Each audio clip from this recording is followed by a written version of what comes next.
생물체의 전신이나 일부분에 이상이 생겨 정상적 활동이 이루어지지 않아 괴로움을 느끼게 되는 현상. 표준 국어 대사전은 질병에 쓰이는 병이라는 단어를 이렇게 정의 내리고 있습니다. 우리 인류에게 닥칠 수 있는 질병은 무려 3만 가지가 넘는다고 하는데요. 하지만 아픔을 느끼지 않더라도 다른 수많은 질환을 유발할 수 있는 신체적 현상도 사회통념상 질병으로 분류하는 추세입니다. 대표적인 것이 바로 비만입니다.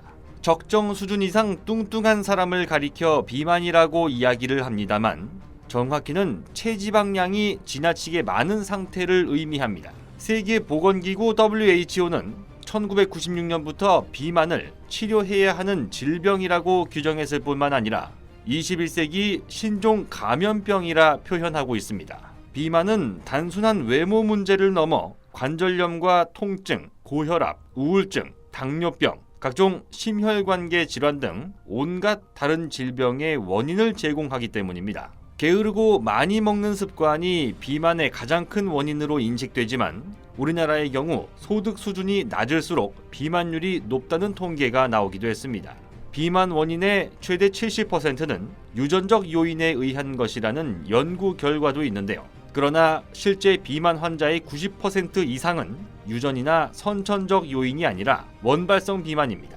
즉, 에너지 소비량보다 에너지 섭취량이 많은 상태가 장기간 지속되면서 몸속에 지방이 계속 늘어나게 된다는 겁니다. 먹을 것이 부족한 시기에는 비만 환자를 찾아보기 어려웠습니다. 그러나 우리나라의 경우 식량 자원이 풍부해지고 특히 최근에는 사회적 거리두기 조치 장기화로 인해 외부 활동이 어려워 에너지 소비량이 감소했으며 비대면 사회에 최적화된 음식 배달 인프라가 크게 발달하면서 체지방이 축적될 수 있는 환경이 조성됐습니다. 세계보건기구와 실시간 글로벌 통계 사이트 월드오미터에 따르면 2022년 현재 전세계 비만 환자 수는 8억 명을 넘어선 것으로 확인됩니다. 2016년 기준 전세계 성인 인구의 40%가 비만 내지는 과체중 상태라는 통계도 나와 있는데요.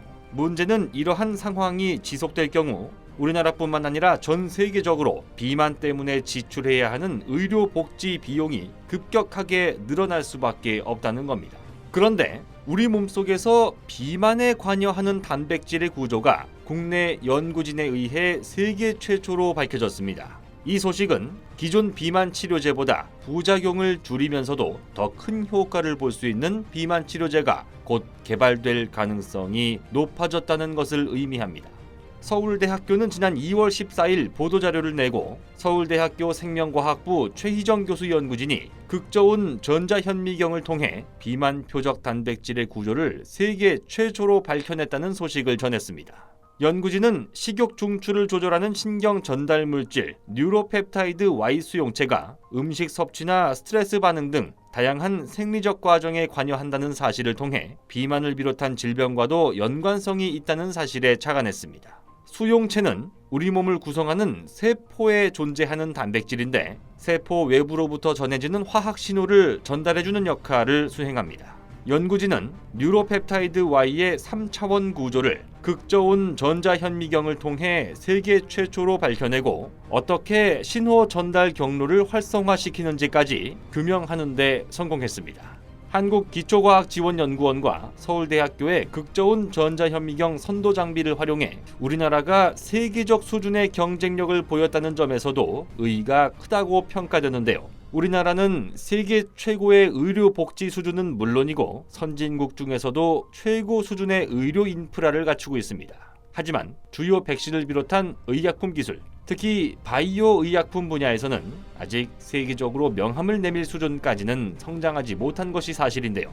전 세계의 성인 인구 40%의 건강을 위협하는 비만, 그 비만과 관련된 단백질의 3차원 구조를 세계 최초로 규명한 이번 성과가 대한민국 생명공학 기술이 급격히 성장하게 되는 상징적 결과물이 될 수 있기를 기대합니다. 곧 새로운 내용으로 다시 찾아뵙겠습니다. 좋아요 버튼과 구독 버튼을 눌러주시면 더 좋은 내용으로 보답하겠습니다. 감사합니다.